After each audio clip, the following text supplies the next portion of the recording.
Hello everybody, I hope you all are doing good. I am Deepika from Learnohub, एक ऐसा free learning platform जहां पर आप पढ़ सकते हैं physics, chemistry, maths, biology and SST absolutely for free only at learnohub.com।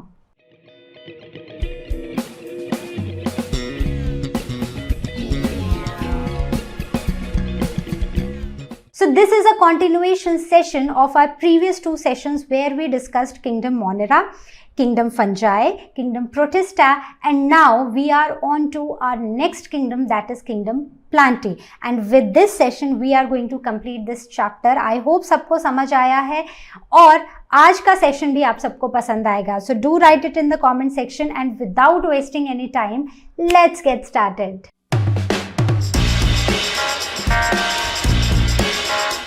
Kingdom Plantae. तो kingdom Plantae है हमारे 5 किंगडम सिस्टम क्लासिफिकेशन का 4th किंगडम.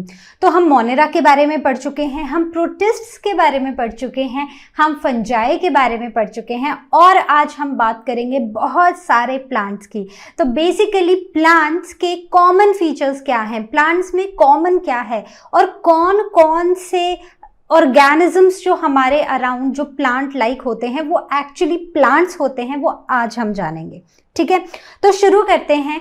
अगर हम 5 किंगडम्स की बात करें तो 5 किंगडम्स में जो सबसे बड़ा किंगडम है वो है एनिमल किंगडम, जो हम इसके बाद पढ़ेंगे.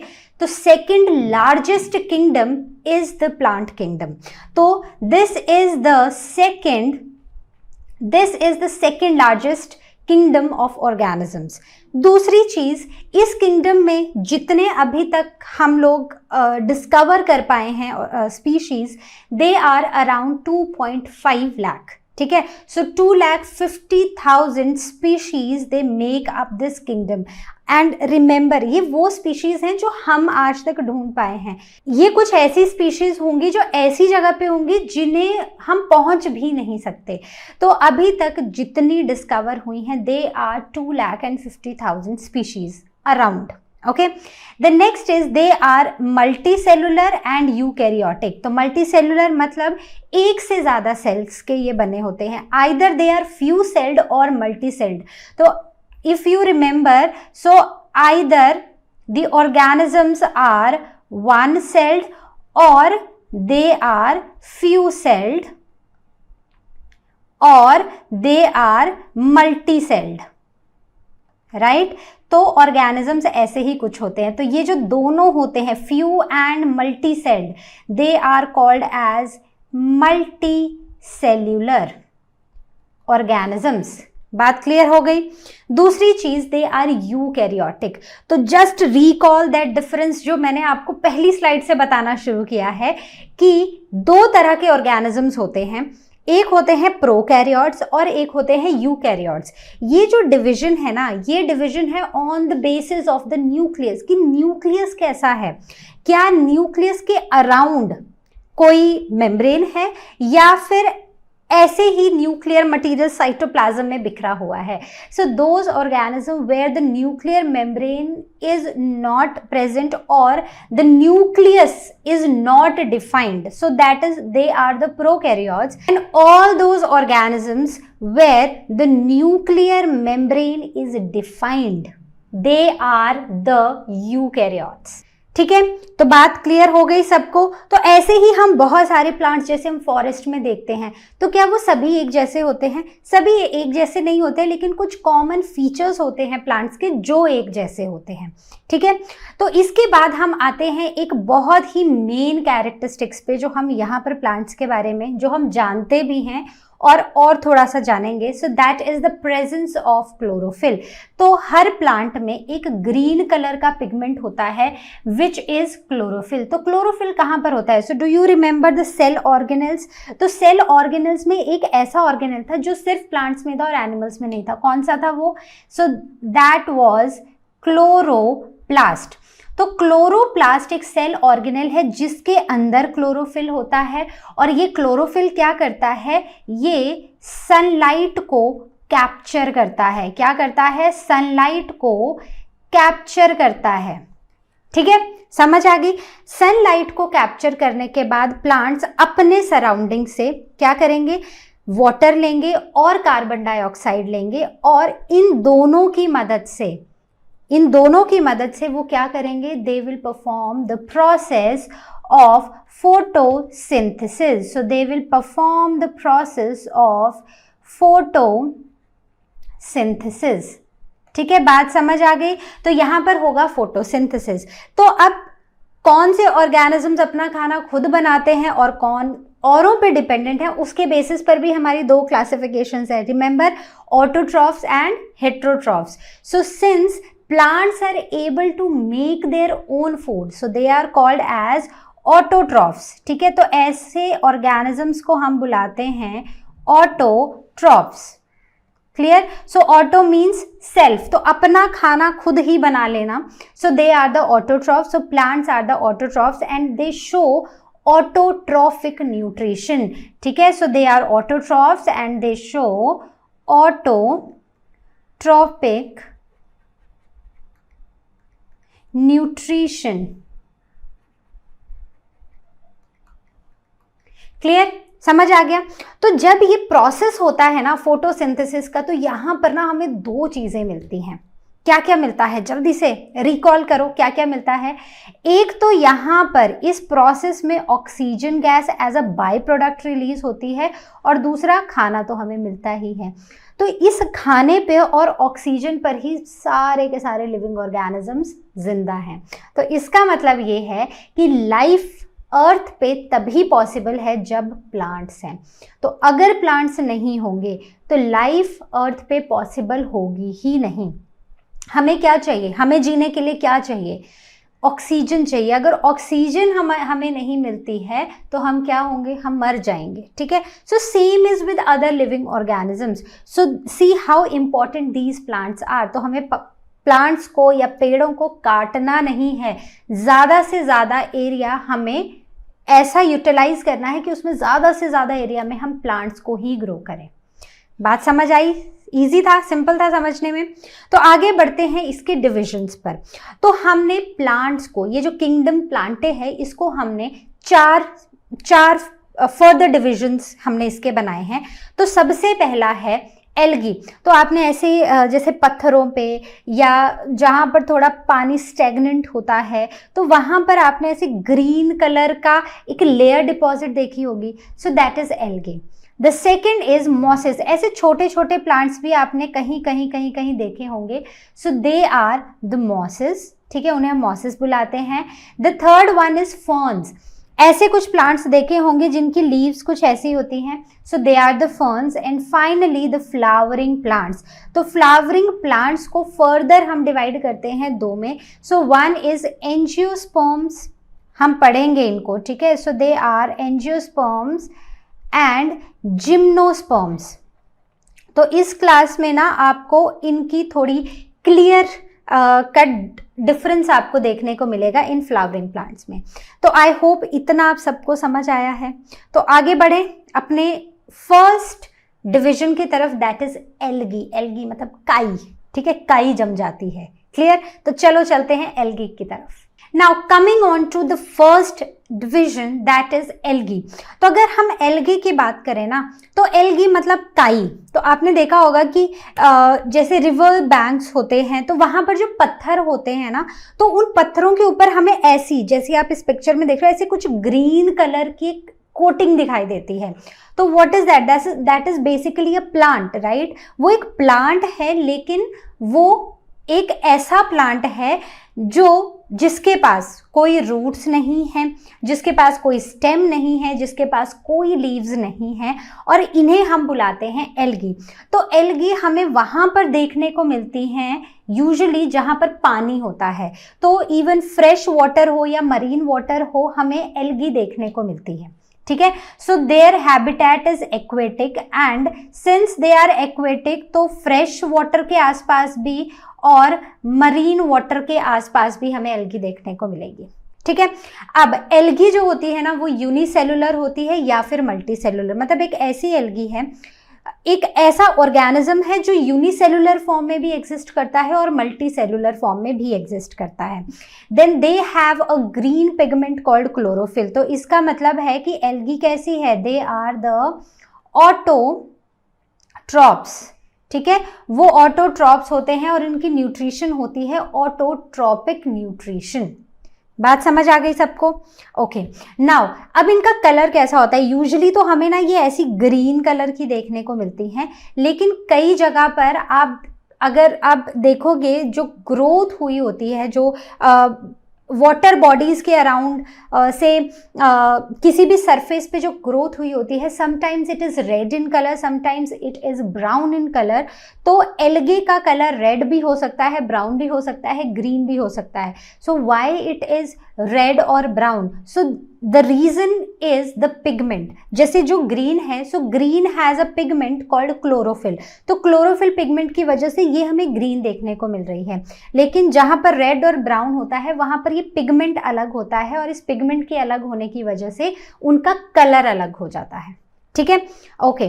सो नाउ इसका कुछ एग्जाम्पल, जैसे कि स्पायरोगायरा, कुछ ऐसे फिलामेंट स्ट्रक्चर्स आपको देखने को मिलेंगे, ऐसे लंबे लंबे, और ऐसे बीच में आपको ऐसे फिलामेंट्स देखने को मिलेंगे। ठीक है, so these are, what is this? यहाँ पर ये क्या है? यहाँ पर क्लोरोफिल है। Clear? So these are called as spirogyra. So one of the example of algae is spirogyra. अब देखो, हमने इससे पहले क्या पढ़ा था? हमने पढ़ा था किंगडम फंजाई, और अब हम पढ़ रहे हैं किंगडम कौन सा? Plantae.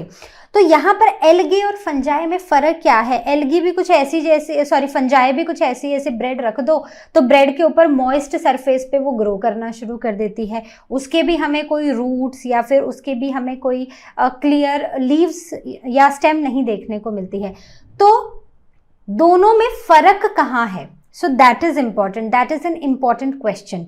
So the difference is, algae के पास होता है क्लोरोफिल, ठीक है, लेकिन फंजाई के पास क्लोरोफिल नहीं होता है। क्लियर?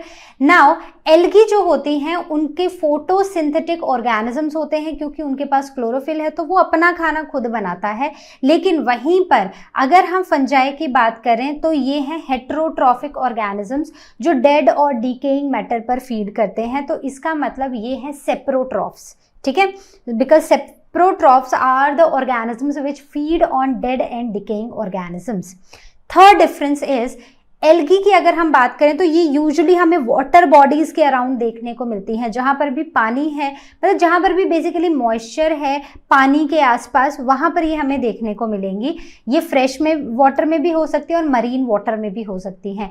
वहीं पर अगर फंजाई की बात करें तो फंजाई एक टेरेस्ट्रियल ऑर्गेनिज्म है, मतलब ये आपको पानी में ग्रो होती हुई नहीं दिखेंगी, ये आपको देखने को मिलेंगी किसी टेरेस्ट्रियल लैंड वाले सरफेस पे, जैसे ब्रेड पे ग्रो हो रही है, जैसे कि कहीं पर एक पेड़ पे फंगस ग्रो होती हुई, मतलब लैंड जो एरिया है ना वहां पर आपको फंगस ग्रो होती हुई दिखेगी।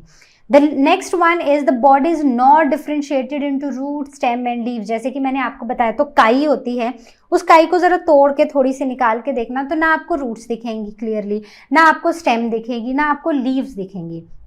तो ऐसा ऑर्गेनिज्म होता है एल्गी, और इस ऑर्गेनिज्म को, जिसमें रूट, स्टेम, लीव्स ये डिफरेंशिएटेड नहीं होते हैं, so they are called as thallus. उसे हम बुलाते हैं थैलस, थैलस बॉडी। ठीक है, तो एल्गी की बॉडी कैसी है? Thallus body. Now the fungi, fungi है एक ऐसा ऑर्गेनिज्म जहां पर थ्रेड लाइक स्ट्रक्चर्स से वो बना होता है। तो हमने ऐसे पढ़ा थे ना, कुछ ऐसे थ्रेड लाइक स्ट्रक्चर्स से बना होता है, which are called as hyphae. जब ये बहुत सारे थ्रेड लाइक स्ट्रक्चर्स एक साथ मिल जाते हैं तो उसे हम बुलाते हैं माइसीलियम। ठीक है, तो ये हम ऑलरेडी फंजाई किंगडम में पढ़ चुके हैं।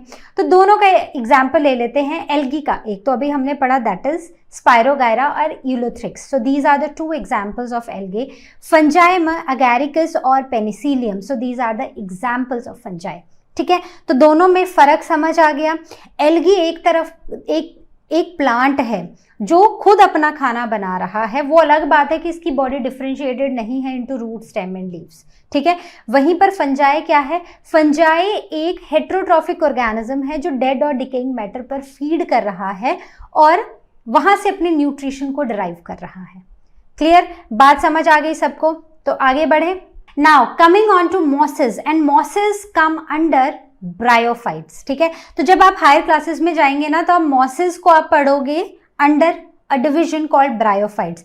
तो इस वर्ड को थोड़ा सा ब्रेक करके देख लेते हैं। So this word can be broken down into two parts, so ब्रायो and phyta. ठीक है, सो ब्रायो का मतलब है मॉसेस एंड फाइटा का मतलब है प्लांट्स। तो ये मॉस प्लांट्स यहाँ पर हमें इस डिवीजन में देखने को मिलते हैं। अब ये जो प्लांट्स होते हैं, जैसे हमने एल्गी पढ़ी थी ना, एक ऐसी एक कवरिंग, एक ग्रीन कलर की कवरिंग हमें दिखाई दे रही थी, लेकिन उस ग्रीन कलर की कवरिंग में ना हमें कहीं पर भी रूट्स या स्टेम्स या फिर लीव्स, हमें कुछ भी नहीं दिखाई दे रहा था। ठीक है, वो बस एक हरी परत थी जैसे कि रॉक्स के ऊपर। ठीक है, तो वैसे ही ब्रायोफाइट्स होते हैं कि वो भी एक ग्रीन कलर की एक वेलवेटी लेयर ही होती है, लेकिन फर्क ये है कि यहाँ पर आपको स्टेम भी देखने को मिलेगी, यहाँ पर लीव्स भी देखने को मिलेंगे, लेकिन यहाँ पर रूट्स देखने को नहीं मिलेंगे। ठीक है, और जो मॉसेस भी होते हैं ना, ये भी यूजुअली डैम्प सरफेसेस पे ग्रो करते हैं, मतलब कुछ ऐसे सरफेसेस पे ग्रो करेंगे जहाँ पर मॉइस्चर ज़्यादा हो। तो जैसे कि डैम्प सॉइल हो गया, बार्क ऑफ ट्रीज हो गया और डैम्प वॉल्स हो गया, तो ये ऐसे ही हमें देखने को मिलते हैं। ठीक है, अब आप बोलोगे कि रूट्स नहीं हैं तो ये फोटोसिंथेसिस कैसे करेंगे, तो फिर हम इनको प्लांट्स बुला ही क्यों रहे हैं। लेकिन यहाँ पर एक बड़ी ही इंपॉर्टेंट चीज़ है कि रूट्स तो नहीं है, बट इनके पास कुछ थ्रेड लाइक स्ट्रक्चर्स हैं जिन्हें हम बुलाते हैं राइजोइड्स। तो मान लो कि हमारे पास ये देखो लीव्स हैं, इवन इनके पास ना फ्लावर्स भी आपको बहुत रेयरली ही देखने को मिलेंगे, ज़्यादातर आपको स्टेम और लीव्स ही मिलेंगी।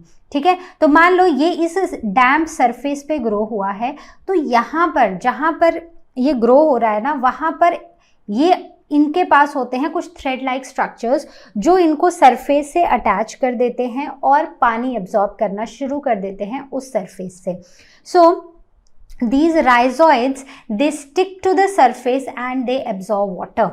ठीक है, now they are called as the amphibians of plant kingdom. So this is something important that you need to remember. ठीक है, तो आपसे ये पूछा जा सकता है कि किसे हम कौन से प्लांट्स में हम कौन से डिवीजन को हम एम्फीबियंस ऑफ प्लांट किंगडम बुलाते हैं, तो किसको बुलाते हैं, मॉसेस को बुलाते हैं, और हम ब्रायोफाइट्स भी लिख सकते हैं। ठीक है, तो जब बड़ी क्लासेस में जाओगे ना तो और क्लियर होती जाएंगी चीज़ें, अभी हमें इतना याद रखना है। Okay, so now why they are called as the amphibians of plant kingdom. तो जल्दी से बताओ एम्फीबियंस कौन होते हैं, जल्दी बताओ। तो आपको ना एक कमेंट सेक्शन में एक एग्जाम्पल लिख देना है। हम एनिमल्स में एम्फीबियंस पढ़ते हैं, है ना, तो कौन सा एग्जाम्पल है जो सबको एकदम ऐसे अभी दिमाग में आ गया होगा, मेरे दिमाग में भी आ चुका है, बस आपको लिखना कमेंट सेक्शन में। ठीक है, तो एम्फीबियंस वो होते हैं जो लैंड पे भी रहते हैं और वाटर में भी रहते हैं। So they are the amphibians of plant kingdom. ठीक है, तो मतलब they are the amphibians basically. Now amphibians of the plant kingdom मतलब कुछ ऐसी स्पीशीज हैं इनके पास जो पानी में भी रहती हैं और वाटर में नहीं, लैंड पर भी रहती हैं। तो they are called the amphibians because यहाँ पर आपको कुछ स्पीशीज ऐसी देखने को मिलेंगी, species live on water and land. ठीक है, और एक और बहुत ही इंपॉर्टेंट रीजन है, वो ये है कि they need water for reproduction. तो रिप्रोडक्शन के लिए इन्हें ज़रूरत होती है पानी की। ठीक है, तो ये चीज़ याद रखनी है। Just don't worry, post your doubts on ask question section of learnohub.com. So we are there to help you out with the questions. ठीक है, तो चलो यहाँ पर एक क्वेश्चन बनता है जो आ सकता है, इसलिए मैंने यहाँ पर लिखा है। I know you all know the answer, अभी तक आप सब समझ चुके हो कि bryophytes are called amphibians of plant kingdom. क्यों बुलाते हैं, तो सबसे पहला रीजन है क्या, they some species they live on land as well as water। तो उसी के लिए हम एम्फीबियन टर्म यूज करते हैं, right. And second is they need water for reproduction। ठीक है, तो they need water for reproduction। Clear हो गई बात सबको? वेरी गुड, चलो आगे बढ़ते हैं। Now coming on to the next division that is ferns. Ferns, और जिसे हम टेरिडोफाइट्स भी बुलाते हैं। तो जब हायर क्लासेस में जाओगे ना तो टेरिडोफाइट्स ही बुलाया जाएगा, उसके अंडर आप फर्न्स पढ़ोगे, ठीक है। तो let us first understand the meaning. So this is टेरिडो and phyta, ठीक है। तो फाइटा का मतलब हमें पता है, दैट इज प्लांट्स, ठीक है। So pterido, so this is the meaning of this word is feather. तो ये जो नीचे आप प्लांट देख रहे हो स्क्रीन पर, तो ये कुछ ऐसे फेदर लाइक नहीं लग रहा, जैसे पंख होते हैं, पंख जैसा नहीं लग रहा। तो याद करो किसी भी बर्ड का अगर आपने ना फेदर देखा हो गिरा हुआ, तो वो भी कुछ ऐसा ही दिखाई देता है, राइट। तो these are the feather plants एक तरह से, जिसमें फर्न्स आते हैं। तो ये जो फर्न्स होते हैं ना, ये यूजुअली आप कहाँ देखोगे? बहुत ही ब्यूटीफुल देखने को ये लगते हैं, and they are seen in the gardens. तो ये गार्डन्स को ब्यूटिफाई करते हैं, या लोग घरों में भी इनको उगाते हैं, क्योंकि ये हमारे घरों को ब्यूटिफाई करते हैं, ठीक है। तो यहाँ पर they bear well formed leaves, आपको स्टेम भी मिलेगी और रूट्स भी मिलेंगे। अभी तक हम क्या पढ़ रहे थे? हमने क्या पढ़ा था? एल्गी में तो हमने देखा ना तो रूट्स हैं, ना स्टेम है, ना लीव्स हैं, कुछ नहीं है, ठीक है। फिर हम आए आगे मॉसेस पे, तो हमने देखा कि लीव्स हैं, स्टेम भी है, लेकिन रूट्स नहीं है। अब जब हमने नेक्स्ट डिवीजन बनाई है, तो वो क्यों बनाई है? क्योंकि भाई अब इसमें हमें रूट्स भी देखने को मिल रही हैं, ठीक है। तो तीनों में फर्क समझ आ रहा है ना? एल्गी को एल्गी क्यों बुलाया, एल्गी क्यों के जैसे प्लांट्स को वहां क्यों रखा, मॉसेस हैं उनको एक डिवीजन में क्यों रखा, और अब फर्न्स को हम एक डिवीजन में क्यों रख रहे हैं। अब यहाँ पर क्या है कि ये भी ना, ये जो प्लांट्स हैं, ये आपने बहुत कॉमनली आपने देखे होंगे, लेकिन उस टाइम आपको नहीं पता होगा कि इनको फर्न्स बोलते हैं। अगली बार जब भी एक ब्यूटीफुल वॉक के लिए जाओ गार्डन में ना, तो just observe the plants around you will find them very pretty, और उनको ज़रा देखना शुरू करो। तो जब आप उनको देखोगे ना, तो आपको धीरे धीरे से आइडिया लगने लग जाएगा कि ये कौन सा प्लांट है, ठीक है। ये एल्गी है, ये मॉसेस हैं, ये टेरिडोफाइट्स हैं, ये जिम्नोस्पर्म्स हैं, तो कौन से हैं वो आपको समझ आ जाएगा, ठीक है। तो अब जब भी आप इन प्लांट्स को देखोगे ना, आपको सिर्फ पत्ते ही दिखाई देंगे जो ब्यूटिफाई कर रहे हैं हमारे गार्डन को, लेकिन आपको फ्लावर्स नहीं दिखाई देंगे, ना आपको सीड्स दिखाई देंगे। तो ये जो प्लांट्स होते हैं, ना तो ये फ्लावर्स प्रोड्यूस करते हैं और ना ही ये सीड्स प्रोड्यूस करते हैं, ठीक है। तो ये रिप्रोड्यूस कैसे करते हैं? तो आप अगर इस पत्ते को ना उल्टा करके देखोगे, तो उसके ऊपर ना आपको कुछ ऐसे स्ट्रक्चर्स दिखाई देंगे। तो इन लीव्स के ऊपर ना कुछ स्मॉल राउंडेड बॉडीज होती हैं उनके नीचे वाले अंडर सरफेस पे, जहाँ पर इन टाइनी बॉडीज में कुछ टाइनी स्पोर्स बनते हैं, जो फर्दर स्कैटर हो जाते हैं, मतलब इधर उधर बिखर जाते हैं, और इन स्पोर्स से ही हमें नए प्लांट्स देखने को मिलते हैं। तो मतलब कि यहाँ पर क्या हो रहा है, जो नए प्लांट्स हैं वो किससे बन रहे हैं? So they are coming out of spores. तो स्पोर्स स्प्रेड हो रहे हैं, और स्पोर्स के स्प्रेड होने से हमें ये नए प्लांट्स देखने को मिल रहे हैं। तो आप ना बहुत कॉमनली आप ये चीज़ भी ऑब्जर्व करोगे अपने आसपास, अगर आप देखोगे, या जो गार्डनिंग करता है, या जिसके पेरेंट्स गार्डनिंग करते हैं, या जिसको थोड़ा भी शौक है, तो कुछ ऐसे प्लांट्स होते हैं ना जो ऐसे ऐसे ऐसे करके ग्रो ही होते जाते हैं। मतलब you don't need to take care much, और बिना ज़्यादा एफर्ट डाले आपको एक ही जैसे बहुत सारे प्लांट्स दिख जाते हैं। तो उनमें से एक ऐसे होते हैं जो स्पोर बेयरिंग होते हैं, जो स्पोर से रिप्रोड्यूस होते हैं। तो जहाँ भी स्पोर गिरेगा वहाँ से एक नया प्लांट उगाएगा, जहाँ भी स्पोर गिरेगा वहाँ से फिर से एक नया प्लांट आ जाएगा। So these ferns, these pteridophytes are the spore bearing plants. बात क्लियर हो गई सबको? Very good. तो आगे बढ़ें, फिर हम नेक्स्ट देखें क्या है। Now let us come on to the last division, that is flowering plants, जिनको हम एक और वर्ड से जानते हैं, दैट इज फेनेरोगैम्स। तो ये जो वर्ड है ना फेनेरो, सो इसका मतलब होता है क्लियरली विजिबल। क्या होता है? क्लियरली विजिबल, ठीक है। और गैमस का मीनिंग, ठीक है, ये जो वर्ड है गैम्स या फिर गैमस, इसका मतलब होता है मैरिज या फिर यूनियन। क्लियर? तो मीनिंग समझ आ गया। अब देखो, ये जो फ्लावरिंग प्लांट्स हैं ना, इनको हम फर्दर 2 कैटेगरीज में डिवाइड करते हैं। सबसे पहला आता है जिम्नोस्पर्म्स और दूसरा है एंजियोस्पर्म्स। तो यहाँ पर पहले तो मीनिंग समझ लो इन वर्ड्स का, ठीक है। तो देखो, फेनेरोगैम्स कुछ ऐसे प्लांट्स हैं जिनके रिप्रोडक्टिव स्ट्रक्चर्स बिल्कुल क्लियरली विजिबल हैं, हमें बिल्कुल क्लियरली दिखाई दे रहे हैं उनके रिप्रोडक्टिव स्ट्रक्चर्स। ऐसा ही होता है कुछ जिम्नोस्पर्म्स और एंजियोस्पर्म्स में। तो जिम्नोस्पर्म्स, जिम्नो का मतलब होता है नेकेड और स्पर्म्स का मतलब होता है सीड्स, ठीक है। वैसे ही एंजियो का मतलब होता है केस और स्पर्म्स का मतलब होता है सीड्स।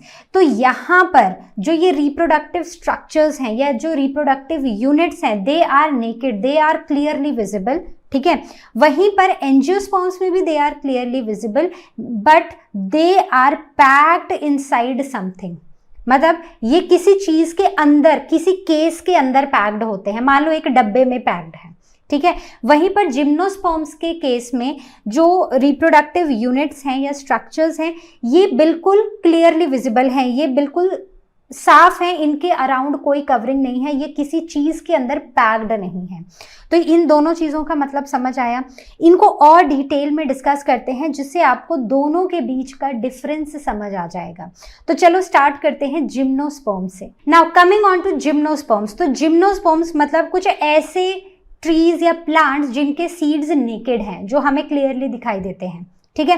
तो ये कुछ ऐसे प्लांट्स हैं जिनके पास सीड्स हैं बट उनके पास फ्रूट्स नहीं हैं, ठीक है। याद रखना, इनके पास सीड्स तो हैं लेकिन फ्रूट्स नहीं होते हैं। जैसे हम एप्पल काटते हैं तो बीच से हमें क्या देखने को मिलते हैं, सीड देखने को मिलते हैं, लेकिन ये ऐसे वाले प्लांट्स नहीं हैं जिनके पास फ्रूट होगा और फ्रूट के अंदर सीड्स होंगे, ठीक है। Remember that. दूसरी चीज, जो इनके सीड्स हैं, they are thin and they are naked and they are not enclosed in fruits. क्यों, फ्रूट्स ही नहीं है तो फ्रूट्स के अंदर सीड्स कैसे होंगे, ठीक है। तो जो सीड्स हैं वो हैं लेकिन वो थिन है और नेकेड है, मतलब आप क्लियरली उनको देख सकते हो, वो किसी कवरिंग के अंदर नहीं है, दे आर नेकेड, ठीक है। Very important point that most gymnosperms are evergreen. Evergreen मतलब जो हमेशा ही हरे रहते हैं, यही मतलब समझ आ रहा है इस वर्ड से। तो बस ऐसे ही इसको समझ लेना है कि ये वो ट्रीज है ना, जैसे हम यूजुअली ट्रीज देखते हैं तो एक फॉल का टाइम आता है जब सारे के सारे पत्ते उनके झड़ जाते हैं और फिर उसके बाद नए पत्ते आते हैं पूरे पेड़ में। तो ये वैसे पेड़ नहीं होते हैं। These gymnosperms they do not shed all their leaves at a single time, ठीक है। तो पत्ते तो झड़ेंगे लेकिन सारे पत्ते एक बार नहीं झड़ेंगे, धीरे धीरे धीरे करके उनके पत्ते झड़ते हैं। तो एक थोड़े से झड़े, बाकी हैं, बाकी नए आना शुरू हो गए, फिर कुछ और झड़ गए, ठीक है। So that is why they are called as the evergreen plants. तो कौन से? जिम्नोस्पर्म्स, ठीक है। Now they do not bear true flowers. ना तो इनके पास फ्रूट्स हैं और ना ही इनके पास ट्रू फ्लावर्स हैं, ठीक है। अब कुछ एग्जाम्पल्स देख लेते हैं। सबसे पहला है पाइन, मतलब जो माउंटेन रीजन्स में आपको ट्रीज देखने को मिलते हैं, ठीक है। तो जो माउंटेन्स में होते हैं, तो माउंटेनियस रीजन्स में ना आपको कुछ पेड़ देखने को मिलते हैं। और ये जो पेड़ होते हैं, ये आप कभी भी जाओ, मतलब जब भी आपका मन करे पहाड़ों में घूमने का, आप पहाड़ों में जाओ और ये पेड़ ना हमेशा आपको पहाड़ों में वो हरा भरा सा ही पहाड़ देखने को मिलता है। क्यों? क्योंकि वहाँ पर ज़्यादातर जिम्नोस्पर्म्स होते हैं, ज़्यादातर एवरग्रीन ट्रीज होते हैं, जिनके कुछ एग्जाम्पल्स हैं पाइन, फर, सीडर, ठीक है। So these are certain examples of gymnosperms. तो इसमें ना हम तब से ये पढ़ रहे हैं कि जितने भी सीड्स हैं वो नेकेड हैं, फ्रूट नहीं है लेकिन सीड्स नेकेड हैं। तो सीड्स होते कहाँ पर हैं? So they bear seeds inside cones. तो इनके जो सीड्स होते हैं वो इन कोन्स के अंदर हमें देखने को मिलते हैं, ठीक है। तो इन कोन्स के अंदर ही सीड्स होंगे और इन कोन्स में भी मेल और फीमेल कोन्स होते हैं, जो हम हायर क्लासेस में पढ़ेंगे। तो अब चलते हैं हम अपने नेक्स्ट कैटेगरी की तरफ, दैट इज एंजियोस्पर्म्स। ये वो प्लांट्स हैं जिनमें आपको सुंदर सुंदर फूल देखने को मिलते हैं। अभी तक कहीं फूल पड़े? नहीं पढ़े ना, अब पढ़ोगे। Now coming on to the next category that is angiosperms. तो एंजियोस्पर्म्स कुछ ऐसे प्लांट्स होते हैं जिनके सीड्स जो होते हैं वो एक केस के अंदर बंद होते हैं। तो ये वो ग्रुप ऑफ प्लांट्स हैं जिनके पास फ्लावर्स भी हैं, फ्रूट्स भी हैं और सीड्स भी हैं। स्टेम, लीव्स, रूट्स तो हैं ही, इसके सिवा यहाँ पर अभी तक हम क्या पढ़ रहे थे कि सीड्स हैं लेकिन फ्रूट्स और फ्लावर्स नहीं हैं। तो अब यहाँ पर फ्रूट्स भी हैं, फ्लावर्स भी हैं और सीड्स भी हैं, ठीक है। So this makes it different from gymnosperms. Then the seeds are enclosed in a fruit. तो हम पढ़ रहे थे जिम्नोस्पर्म्स में कि जो सीड्स हैं वो नेकेड हैं, उनके अराउंड कोई कवरिंग नहीं है, लेकिन यहाँ पर एंजियोस्पर्म्स में जो फ्रूट्स हैं उनके अंदर सीड्स हैं। तो मतलब फ्रूट के अंदर सीड है तो सीड के अराउंड क्या है, एक कवरिंग है। Clear. Seeds develop with in the female part of the flower that is ovary. तो हमने 6th क्लास में ये वाला स्ट्रक्चर पढ़ा है, तो इसे हम बुलाते थे stigma. Then this was style and this swollen part used to be ovary. तो ओवरी के अंदर ही हमें क्या देखने को मिलते हैं, छोटे छोटे structures that are called as ovules. तो ओव्यूल से बनते हैं सीड और फाइनली ओवरी से बन जाता है फ्रूट, ठीक है। तो जो ये स्वॉलन पार्ट है इससे क्या बनेगा, इससे बने, दिस इज ओवरी और ओवरी ग्रो कर जाएगी फ्रूट में। और इस ओवरी के अंदर जो ओव्यूल्स होते हैं क्या होते हैं, ओके। तो ओवरी के अंदर होते हैं ओव्यूल्स, तो ओव्यूल्स से बन जाते हैं सीड्स, ठीक है। बात समझ आ गई। तो इसके भी कुछ एग्जाम्पल्स देखना तो बनते हैं। सबसे पहला एग्जाम्पल है cashew, then mango, then peas. So all these are the angiosperms.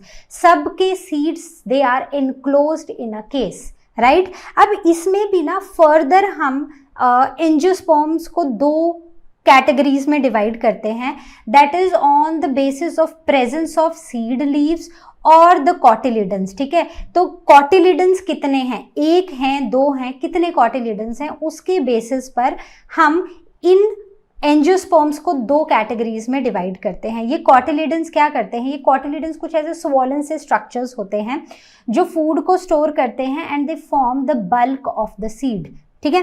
तो अब ये होते हैं 2 तरह के, एक होते हैं मोनोकॉटिलिडन्स और एक होते हैं डाइकॉटिलिडन्स। तो अगर आप रिकॉल कर रहे होंगे तो चैप्टर फ्लावर में क्लास 6 में हम ये पढ़ चुके हैं। तो मोनोकॉटिलिडन्स कुछ ऐसे प्लांट्स जिनके सीड में सिर्फ एक ही कॉटिलिडन होता है। So plants containing only 1 cotyledon और 1 सीड लीफ, ठीक है। तो कॉटिलिडन को ही हम सीड लीफ बुला रहे हैं। तो या तो एक कॉटिलिडन होगा या फिर एक सीड लीफ होगा इन देयर सीड्स, तो उन्हें हम बुलाते हैं मोनो। मोनो मीन्स 1, ठीक है। कॉटिलिडन से कॉटिलिडन इज कॉटिलिडन, ठीक है, इतना ही याद रखना है। सो एग्जाम्पल राइस, ग्रास, मेज। तो इनमें कहीं पर भी आपको 2 कॉटिलिडन्स नहीं देखने को मिलते हैं। तो आप बोले कि क्या ये है कॉटिलिडन, कॉटिलिडन। तो अब मैं आपको बताती हूँ कि क्या है ये कॉटिलिडन। अब आते हैं डाइकॉटिलिडन्स। तो डाइकॉटिलिडन्स मतलब ऐसे, आपने कभी मटर का दाना तोड़ के देखा है? तो मटर के दाने को अगर आप तोड़ो ना तो वो इजीली 2 हिस्सों में डिवाइड हो जाता है। उसकी कवरिंग से निकलकर बीच से ना 2 पार्ट्स, 2 हिस्से दिखाई देते हैं हमें एक सीड के, ठीक है। So they are the 2 cotyledons, ठीक है। So the plants containing 2 cotyledons और 2 seed leaves in their seed, they are called as dicotyledons और डाइकॉटिलिडनस प्लांट्स, जिनके एग्जाम्पल्स हैं rose, balsam, pea, sunflower, brinjal. इन सब में 2-2 कॉटिलिडन्स होते हैं, ठीक है। सो रोज, सनफ्लावर, ब्रिंजल ये सब हैं डाइकॉटिलिडनस। तो मटर का दाना लो, मटर के दाने को ऐसे तोड़ो बीच से, तो आप देखोगे कि वहां पर एक जो सीड था ना वो 2 हिस्सों में डिवाइड हो गया है equally and effortlessly. So they are the cotyledons, ठीक है। समझ आ गया सबको। अब यहाँ पर बहुत इंपॉर्टेंट है ये डिस्कस करना कि मोनोकॉटिलिडन्स और डाइकॉटिलिडन्स में डिफरेंस क्या है। तो मोनोकॉटिलिडन्स कुछ ऐसे प्लांट जिनके पास सिर्फ एक ही कॉटिलिडन है। So the seed has single cotyledon, ठीक है।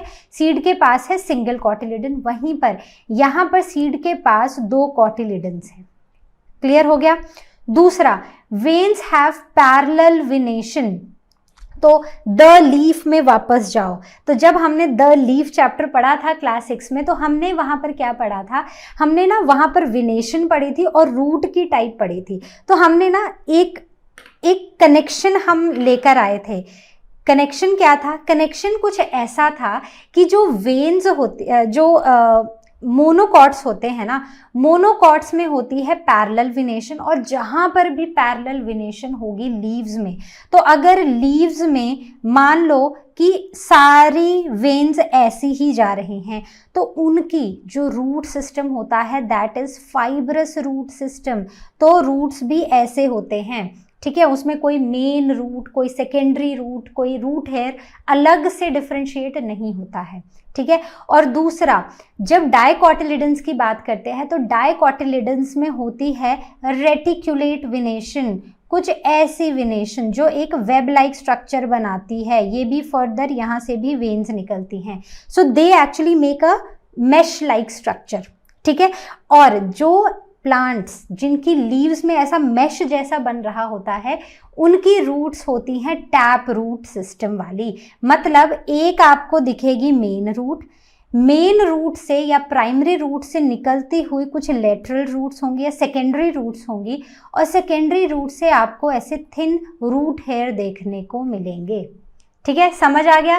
तो जहां पर भी फाइब्रस रूट्स हैं वहां पर पैरेलल विनेशन है, जहां पर भी टैप रूट्स हैं वहां पर रेटिकुलेट विनेशन है, इसको याद रखना है। सो यहाँ पर है PF parallel venation and fibrous root, और यहाँ पर है RT that is reticulate venation and tap root, याद रखना है, ठीक है, because this makes a very good difference between monocotyledons and dicotyledons. तो याद रहेगा सबको? गुड, चलो आगे देखते हैं। तो यहाँ पर अगर मोनोकोटिलिडन्स की अगर आप स्टेम देखो ना, सो दैट इज यूजुअली हॉलो, ठीक है, खाली सी होती है। लेकिन अगर आप डायकोटिलिडन्स की स्टेम देखो, so it is mostly solid, right. तो एग्जाम्पल्स की बात करें तो मोनोकोटिलिडन्स में आते हैं राइस और ग्रास, वहीं पर डायकोटिलिडन्स में आते हैं पी और रोज। ओके, तो अपने आसपास कुछ और प्लांट्स को ऑब्जर्व करने की कोशिश करो और सोचो वो कैसे प्लांट्स होंगे। क्या वो मॉसेस हैं, क्या वो फर्न्स हैं, या फिर वो एंजियोस्पर्म्स हैं, या जिम्नोस्पर्म्स हैं, या वो एल्गी है। ओके, तो is this much clear to everyone? So I hope this is clear. और सबने येस भी लिखा है तो कमेंट सेक्शन में भी लिख देना कि समझ आया या नहीं आया, और जो भी डाउट्स हैं उनको आस्क क्वेश्चन सेक्शन में ज़रूर पूछना।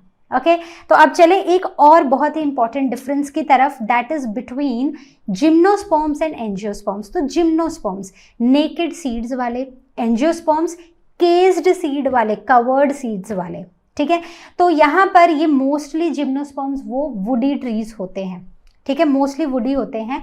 वहीं पर एंजियोस्पर्म्स हर्ब्स भी हो सकते हैं, श्रब्स भी हो सकते हैं, और ये बड़े बड़े ट्रीज भी हो सकते हैं, ठीक है। जैसे अभी हम रोज की बात कर रहे थे, हम पी की बात कर रहे थे, तो वो छोटे छोटे श्रब्स हैं, वो झाड़ियां हैं छोटी छोटी, वो बड़े बड़े ट्रीज तो नहीं हैं। लेकिन वहीं पर मैंगो की बात करें तो मैंगो एक ट्री है।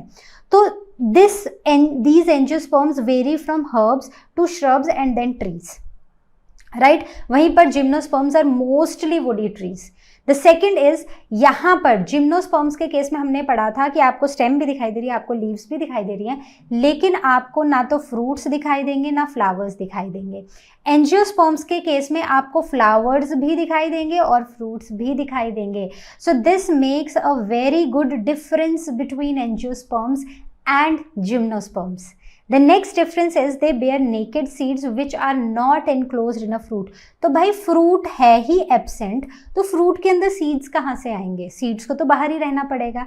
वहीं पर in case of angiosperms seeds are enclosed in a fruit. Clear, समझ आ रहा है ना? चलो, next is the reproductive structures are unisexual cones that bear seeds. तो ये इनके जो रिप्रोडक्टिव स्ट्रक्चर्स होते हैं ना, वो यूनिसेक्सुअल कोन्स होते हैं जिनके अंदर हमें ये सीड्स देखने को मिलते हैं, लेकिन फिर भी वो कोई कवर नहीं होते, बस कोन के अंदर हमें कोन को ऐसे ऐसे करो सीड निकल आएंगे, ठीक है।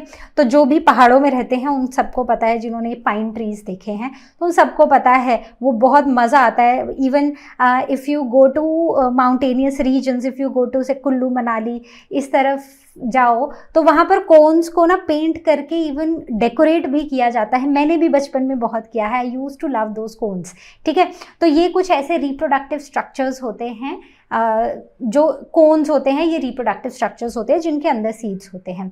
Then the reproductive structures they are unisexual और बाइसेक्सुअल, ये कैसे भी हो सकते हैं। The next is the example of gymnosperms is pine and cedar. वहीं पर एंजियोस्पर्म्स के एग्जाम्पल्स हैं ग्रास है, शुगर केन है, मैंगो ट्री है, पी है, रोज है। So all of them are gymnosperms. सभी के सभी क्या कर रहे हैं, फूल आ रहे हैं उनमें से, उनके पास फ्रूट्स भी हैं, so they are the angiosperms. So I hope this difference is clear to everyone. Please write it in the comment section, समझ आया या नहीं आया, जो भी डाउट्स हैं please ask them on ask question section. So this was all from the today's session. So I hope you enjoyed this session, and with this we have completed our chapter classification of plants. तो जितना भी हमने इस chapter में पढ़ा है उसको एक बार बुक से भी रिवाइज कर लीजिए, and then go and attempt some tests online, right, on learnohub.com, and also practice DPPs. So I hope everything is clear. Now we will meet next time in the next session with a new chapter. Till then you all take care, and as you all know, Learno Hub free है पर best है।